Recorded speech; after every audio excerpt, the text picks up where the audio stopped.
Oui, bonjour à tous. Je m'appelle Jean. Je suis suivi en ETP depuis 2017. Voilà. Et patient expert depuis 2021. Voilà.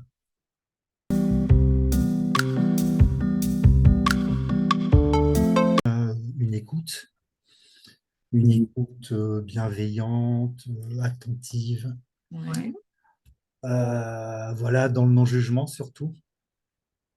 Voilà, parce qu'en fin de compte, la sexualité, il faut arrêter les tabous un petit peu, il faut arrêter d'être dans le déni par rapport à ça, parce qu'en fin de compte, en tant qu'être humain, ben, toutes les plantes, tous les animaux, tous les êtres humains ont une sexualité, même ceux qui n'en ont pas. Donc, il faut arrêter de se voiler la face un petit peu. Donc, Un professionnel, oui, bon, déjà, je crois que c'est une question de personnalité, c'est une question d'état d'être en tant que personne avant d'être professionnel. Et si on n'est pas soi-même un petit peu libéré là-dessus, ça doit être difficile d'en parler avec les autres.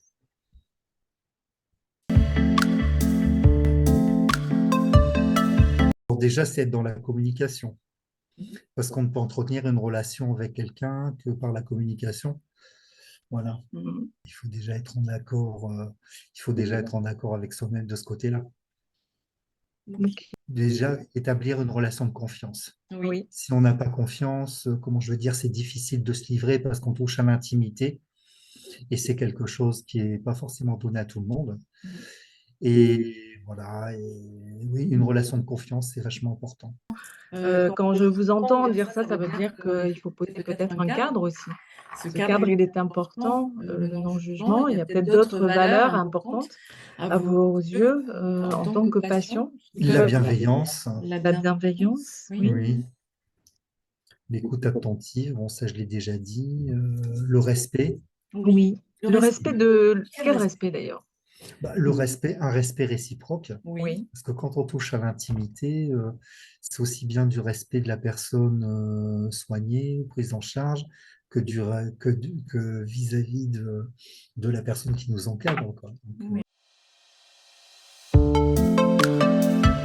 et dans un endroit calme et serein déjà, Oui. voilà, Oui. où on peut s'exprimer librement, Mmh. où il n'y a pas d'interférence, où, voilà. C'est vraiment, pour parler de l'intimité, c'est vraiment quelque part un moment intime, donc il faut préserver tout ça. Avec votre expérience et votre parcours, est-ce que vous pourriez, nous dire quelques exemples, de paroles qui ont été maladroites des soignants, hem, ou et puis des paroles aussi qui ont été, qui vous ont, des échanges positifs par rapport à votre vécu en tant que bénéficiaire d'un programme? Donc le côté maladroit et le côté positif. Alors, par rapport à ma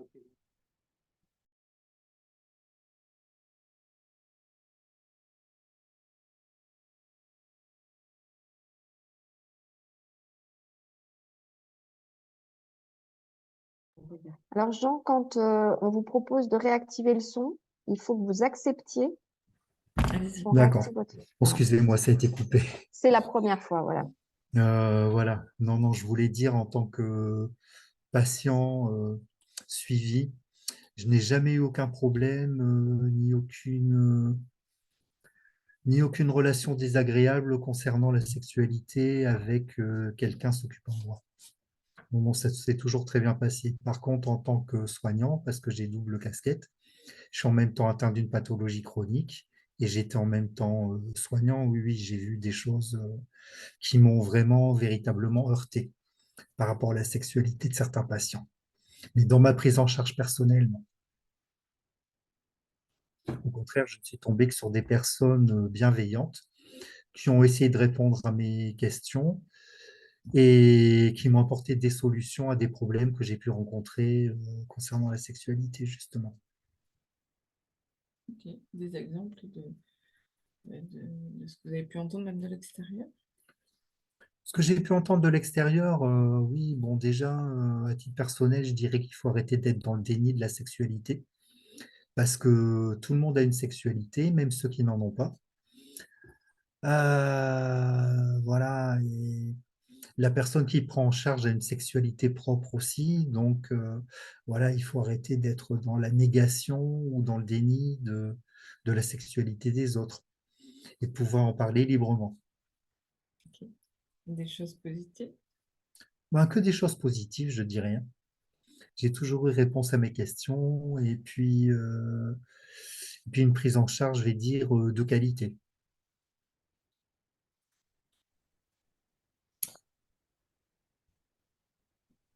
Est-ce que à un moment donné, vous avez pu, est-ce que un professionnel est venu vous solliciter sur cette thématique de la sexualité dans votre parcours en éducation thérapeutique, hein?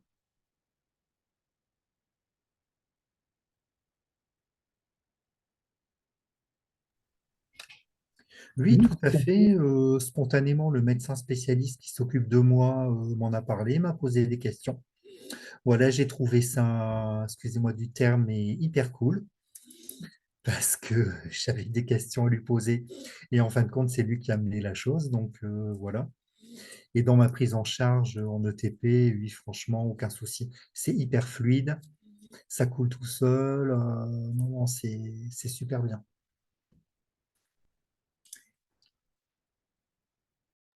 Est-ce que, alors, ça veut dire que quand on vous sollicite, hein, quand on sollicite les patients, c'est plus facile. Donc, on a compris que, voilà, si un éducateur, dans le cadre de votre parcours, vous pose la question, ça va faciliter. Si le médecin, si les médecins sont ouverts sur le sujet, ça facilite aussi.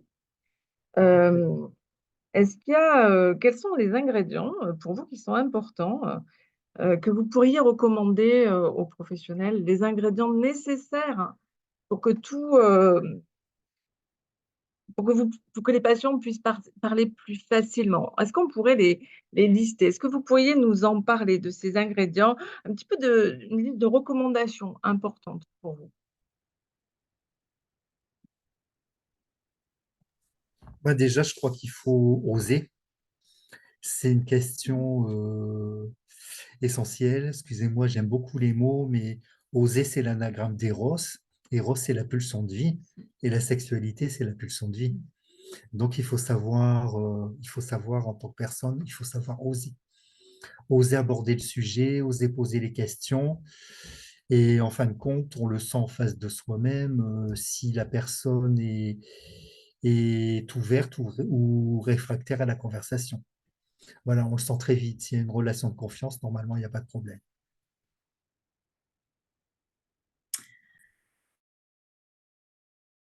Ça veut dire donc il faut que il faut que les professionnels se lancent, il faut qu'ils Tout à osent. fait. D'autres choses importantes, il faut qu'ils se lancent, mais tout le monde, c'est toujours un peu pas forcément une évidence pour tous les professionnels. Donc, qu'est-ce que vous attendez, qu'est-ce qu'il y a d'autre d'important? Ça serait bien que ce soit une évidence pour tous les professionnels. Ça fait partie de la vie, on est dans la vie. Donc, si on a le déni d'un certain côté de la vie, non, non, ça ne va pas le faire. Il faut vraiment se lancer, il faut vraiment oser.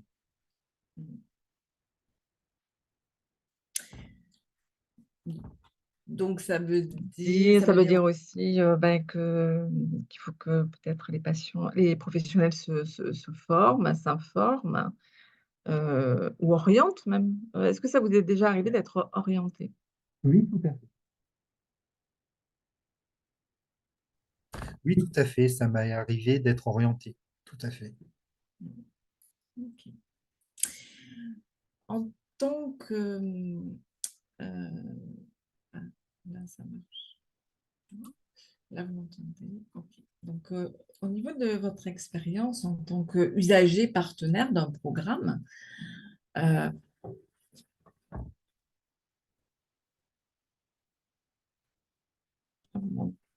en tant qu'usager partenaire d'un programme, euh, au sein de l'unité transversale d'éducation thérapeutique, est-ce que le sujet est abordé et, et surtout essayer de nous dire quels sont les bénéfices pour l'usager partenaire de pouvoir être présent avec les professionnels sur cette thématique-là.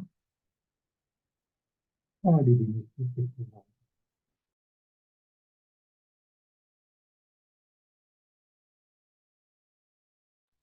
Le bénéfice, c'est de pouvoir en parler, c'est de pouvoir échanger, c'est de pouvoir libérer la parole par rapport à ce sujet.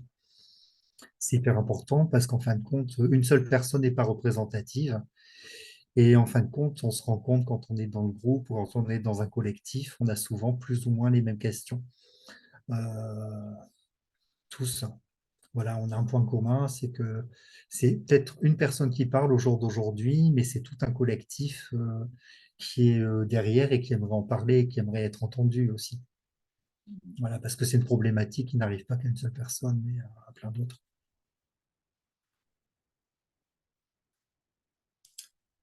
Donc, ça veut dire que c'est important pour vous de faire bénéficier de votre expérience au niveau des professionnels. Alors, dernièrement, on a eu une expérience aussi que nous avons partagée ensemble sur la dispense. On est allé il y a 2 ans dispenser ensemble des TD, par exemple, au sein de l'école de l'IFSI à Bayonne. Et les étudiants avaient demandé de pouvoir prendre plus de temps avec le patient heu, l'usager, partenaire pour pouvoir échanger librement. Également, peut-être pour entrer, un peu plus d'abord dans connaître un peu plus le rôle et les missions du, heu, patient expert, mais aussi pour, rentrer un peu plus dans des questions un peu plus personnelles, un peu plus intimes en tant que patient. Et donc, cette année, nous y sommes revenus. Il y a eu 7 ans d'échanges auprès de 80, 100 étudiants. Hem, qu'est-ce qui s'est passé aussi? Puisque vous vous adressiez en tant que, à des professionnels, des futurs professionnels, mais des professionnels. Quelle était cette expérience?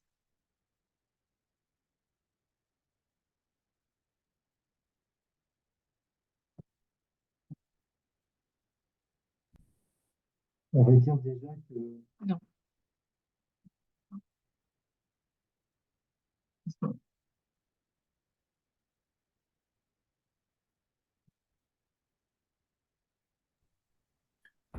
On va dire déjà que je suis quelqu'un d'ouvert, j'ai la parole libre et aisée. Et donc, au niveau des questions des étudiants, bon, à un moment, il y a eu un rapport avec l'intimité. Je leur ai dit, bah, écoutez, vous pouvez me poser toutes les questions que vous voulez. Je n'ai pas trop de tabou. Et en fin de compte, c'est ce qui s'est passé. Il y a une communication fluide, aisée avec les étudiants de l'IFSI. Ça s'est super bien passé. Et je pense que ça a été enrichissant pour eux et ça a été enrichissant pour moi également, de pouvoir partager ces moments avec des futurs professionnels de santé. Ok.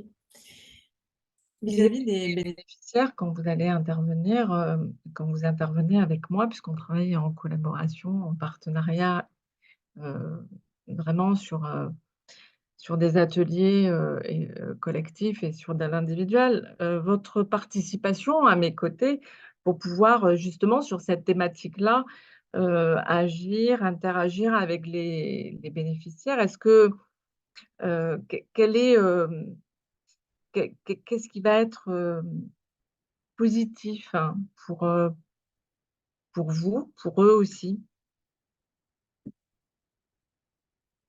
Alors, ce qui va être positif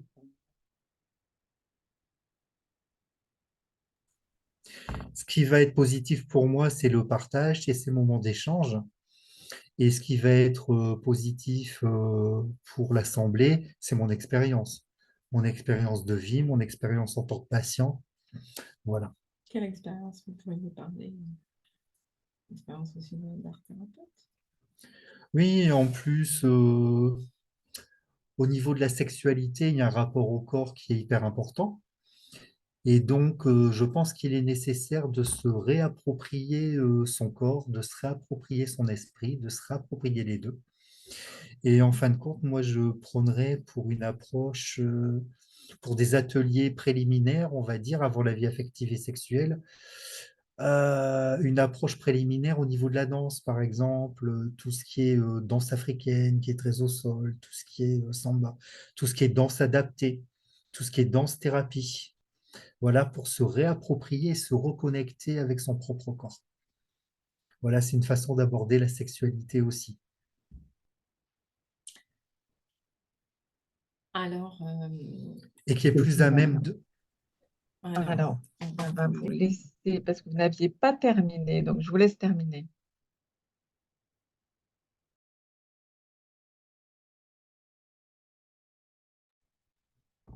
allez-y. Allez-y.